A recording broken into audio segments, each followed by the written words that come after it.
Greetings everyone. Welcome once again to the PVLF Authors Marathon 2022.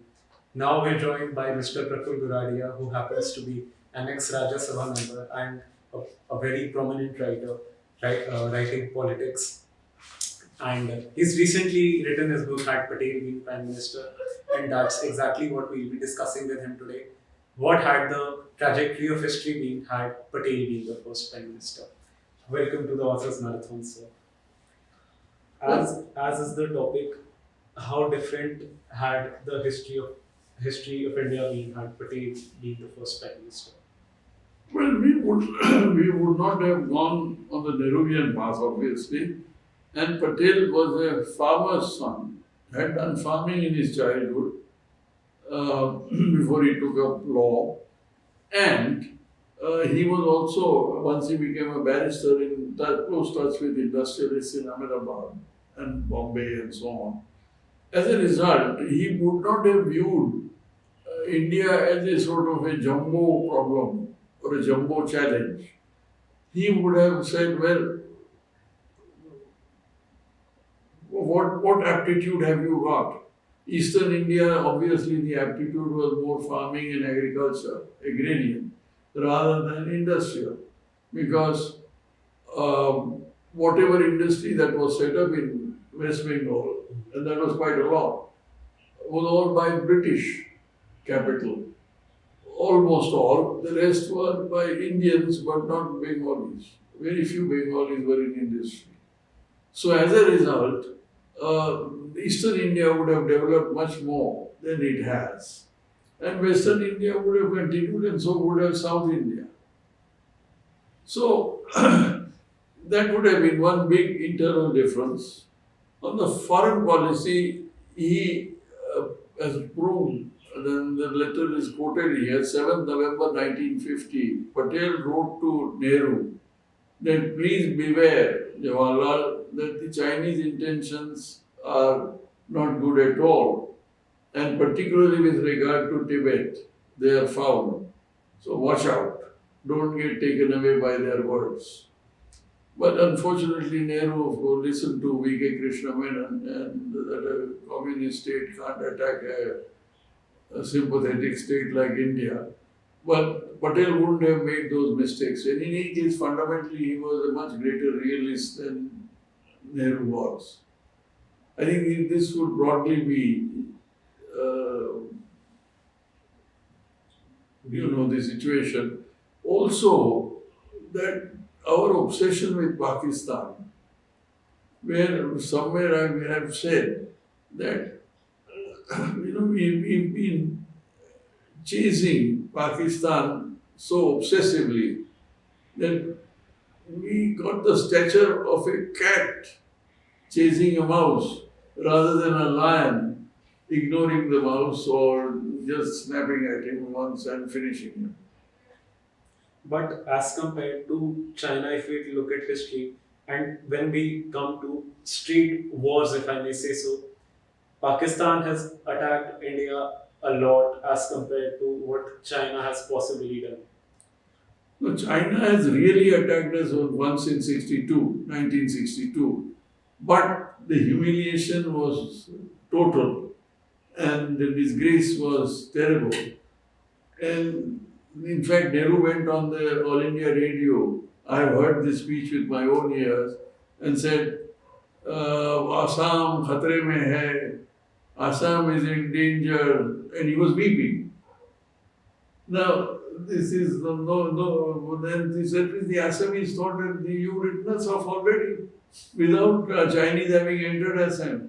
But with Pakistan, we were never humiliated.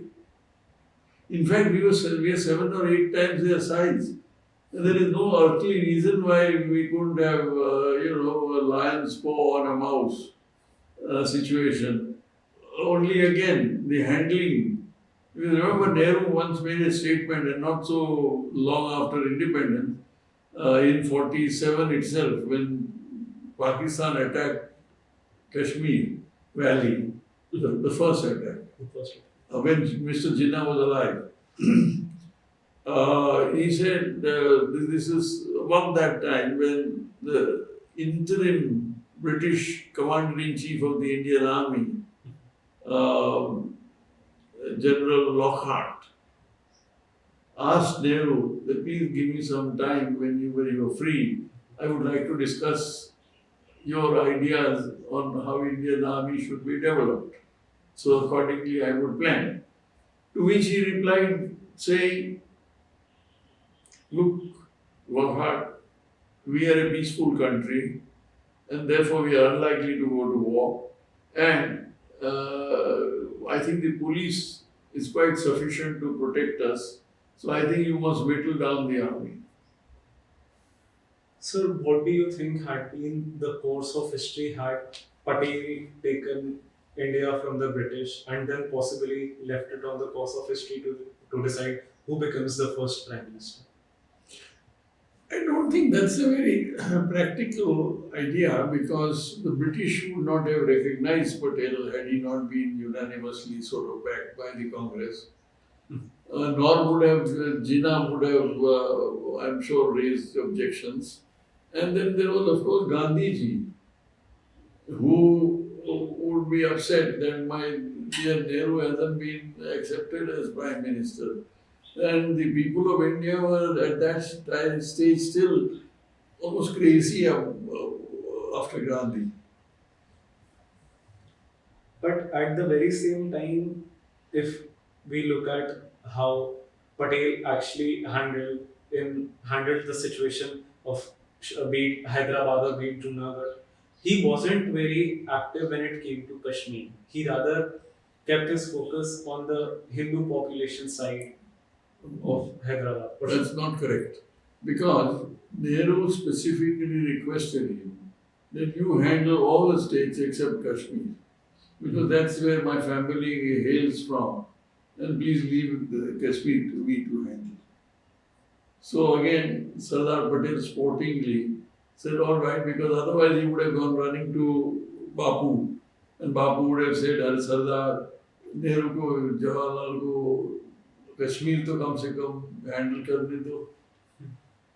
So again, he saw that it was his choice. In fact, he would have been very effective in Kashmir because he would have seen to it that a lot of refugees rushing out from the Punjab, West Punjab, he would have happily diverted to Jammu and Kashmir. But then at the very same time, the way Nehru handled Kashmir, of course, it has its own controversies. But had Nehru even slightly taken advice from Patel, what had been the course of history regarding Kashmir? There again, the problem was that he was so fond of Sheikh Abdullah that anything that Patel said, which would be say critical of or disagreeing with Sheikh Abdullah's advice, Nehru would have been very upset. So it was a very complex situation.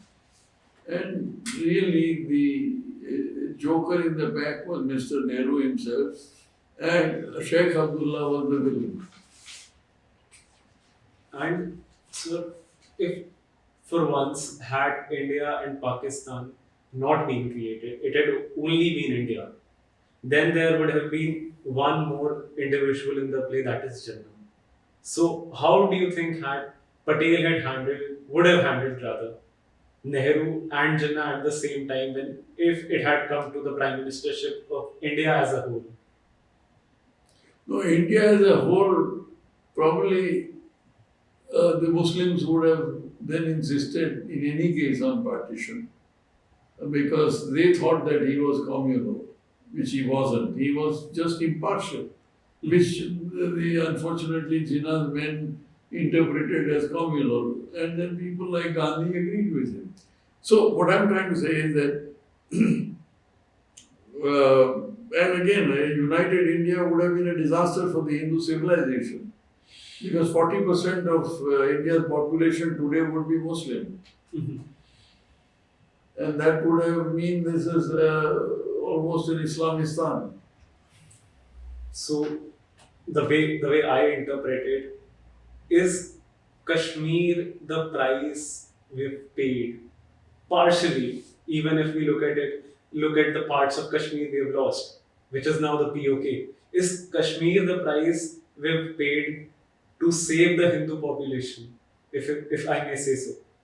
No, no, no, not at all. We have paid the price of our own inefficiency, partiality, and almost, I would say, childlike behavior. That's the price we have paid for neither Hindu nor Sikh nor Muslim. We have paid the price of our own bungling. But then, just because of childlike behavior coming from a few people, why is it that whole of India, in bits and pieces, even today, continues to suffer just because there were some mistakes made back then?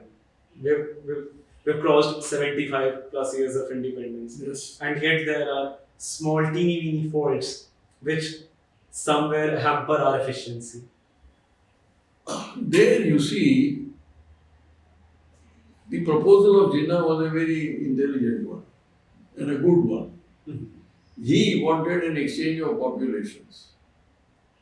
That the Muslims transfer all to their new homeland, and the subsequent. Hindus, and probably even he had in mind Christians to come over to India. But Gandhi wouldn't listen to all this. Then there would have been no problems of this nature. Of this nature, of course.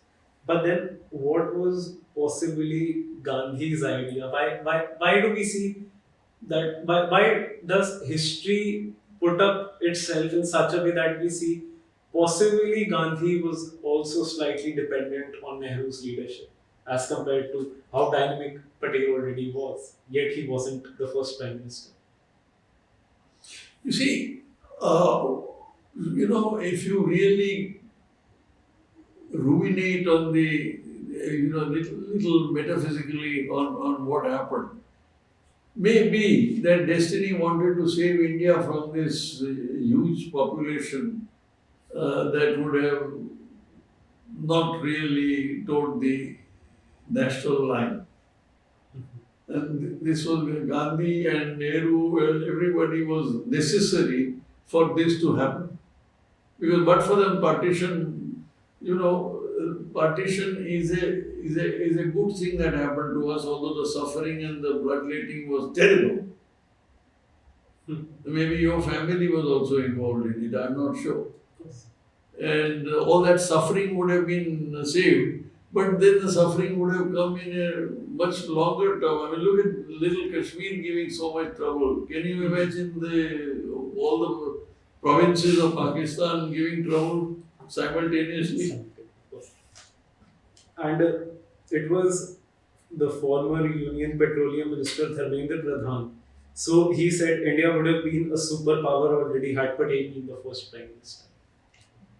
Well, that is also my, I don't know, but I haven't put it that way, but my views certainly imply that we would have been much better off. Because he would have set a pace which would have taken us in another direction, although he didn't live long and he was not going to live long. He was already 75. Yes, and also he had a lot of troubled intestines. Plus heart trouble.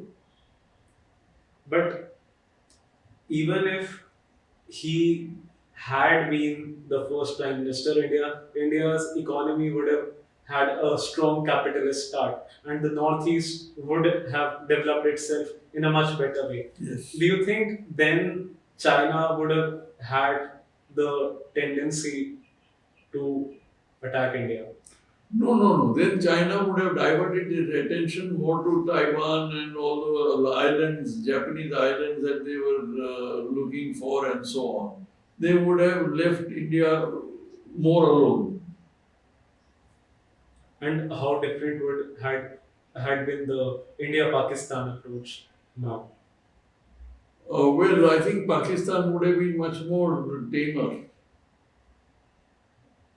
Because it's a small thing, there's nothing powerful about Pakistan. It's just our bungling, our trying to also keep our internal vote banks happy that we are soft on Pakistan. I mean, imagine you caught, say, 93,000 prisoners of war in Bangladesh, and you let them go without any benefit at all. That is the way I see it. That possibly, in my opinion, it is the darkest phase of Indian history when it comes to defense, letting go of 93,000 prisoners, suppose, because we've hardly got any of ours back. No, exactly. And the agreement was that the present dividing line of Kashmir would have been the permanent national frontier. Good or bad is a separate idea, but at least the damn thing would have stopped there. The bleeding. The bleeding would have stopped. Exactly. And also, now, I don't know how true is the fact, but if we look at the India's distance, the distance of boundary with China, it comes to zero if we look at the mainland China. And the boundary which we share with China today is of the China is China, but China has captured of Tibet and say Eastern Turkmenistan. So don't you think that possibly the way Bangladesh's liberation came out, India could have helped in Tibet's liberation also. Yes, yes, that could have been done easily. And we had many claims on Tibet, which we forgot. We didn't know that we had a border, not a settled border with China when we got independence. So, we were fumbling in the dark. So, ladies and gentlemen, that was our conversation with Mr. Praful Guradia, an ex-Rajya Sabha member, and I personally believe that this session was really enriching for all of us because there are a very few of us who would have possibly lived through that phase of Indian history, and we're living through the modern India, which has a lot been impacted by the steps taken back in the time. And Mr. Praful Goradia talking about his own book, Had Patel Been Prime Minister, where he actually pens down his thoughts on the trajectory of Indian history, what could have been different, what could have been new, what could have been possibly more exciting for readers, if I say so. What could have been the possible course of Indian history, the history of the Indian politics, what different could have been there or had not been there, how would have we handled the defense of India as a nation, how would have we designed, developed, and then handled the foreign policies. I think that is really very well explained, because of course people of my generation, or even people of the generation of the young viewers watching, slightly elder to us maybe, it is something very very different for all of us to read and to understand. But then at the very same time, it actually gives us new horizons to think. And mind you, ladies and gentlemen, the book is not a piece of research. Had Patel been prime minister by Mr. Guradi, it is not a piece of research. He says that it is a piece of his collections of his own thoughts, which I believe, or all of us would rather believe, that it is very interesting to have such amazing observations and then to pen them down is very impressive in its own ways. And having conducted this session myself, I believe that for individuals like us, it is really very important to know the past of the history of Indian politics, and what more could possibly change in the future, even if we start thinking about the terms mentioned here, or the ways, the strategies mentioned by Mr. Guradia. So that was Chaitanya Arora from Team Frontlist Media, and that was Mr. Praful Guradi in conversation with us. Thank you for joining us. Thank you, ladies and gentlemen.